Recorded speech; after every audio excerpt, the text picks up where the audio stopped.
of the mountain voted for us as they have never done before.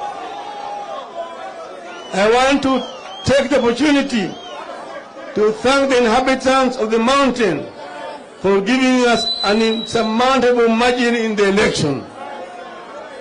According to the IEBC whistleblowers and our own internal figures, our opponents beat us only in parts of the Rift Valley.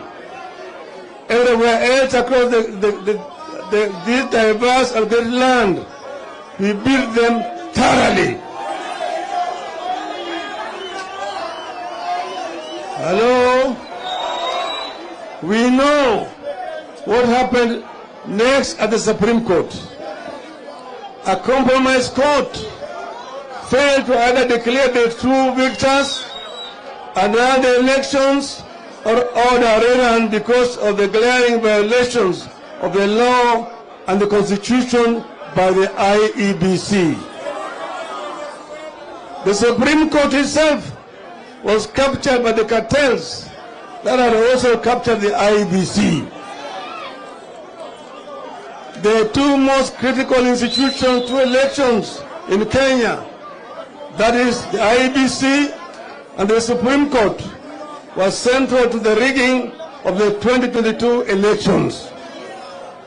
We know that the foreign technology companies contracted by the IEBC to run the elections and print the ballots was central to the rigging of the elections. That is why they and the IEBC refused to provide us with the servers and the authentic data, as well as the election forms. We also noticed with dismay the involvement of some foreign nations in the rigging of Kenya's 2022 elections.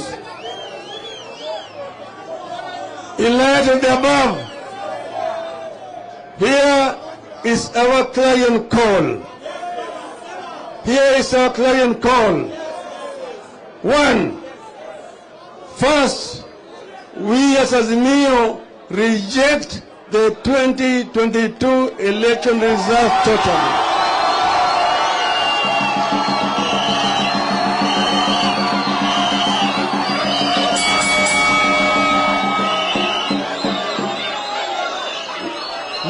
We cannot and will not recognize the Kenya Kwanza regime, and we consider the Kenya Kwanza government illegitimate.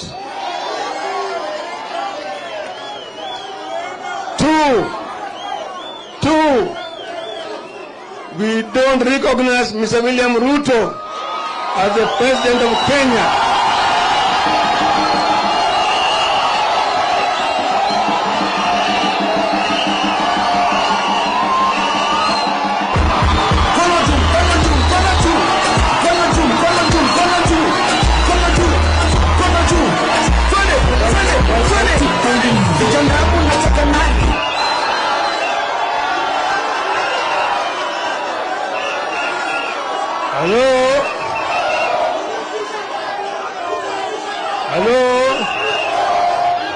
Hello? We don't recognize him, and we equally don't recognize any officials in office with him.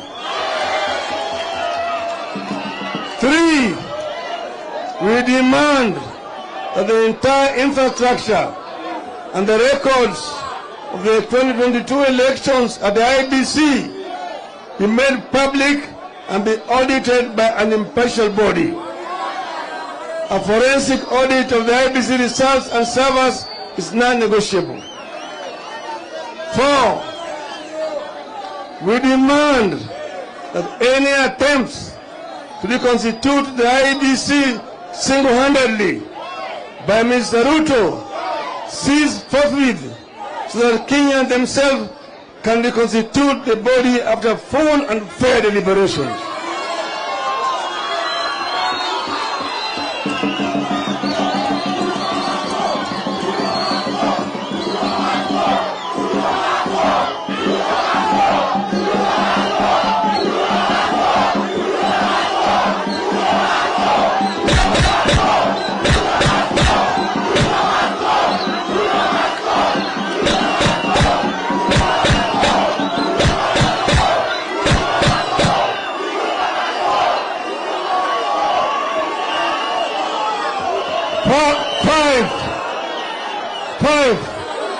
We reject the empty promises made and being made by the older regime. Instead, we call on Kenyans to reject the punitive older policies that are making life unbearable. Order is resorting to these policies because it was not ready and did not get any mandate to govern.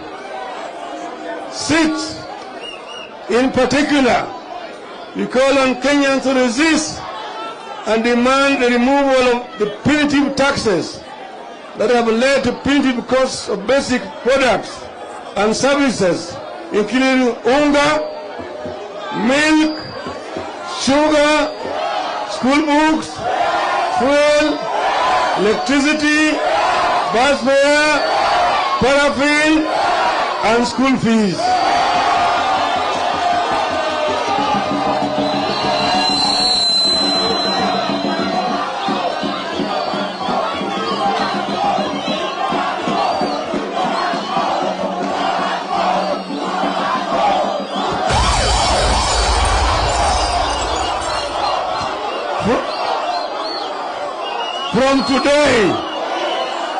From today, we call on every Kenyan buying electricity tokens to take a very close look at the statement and see how much your money actually goes into tokens.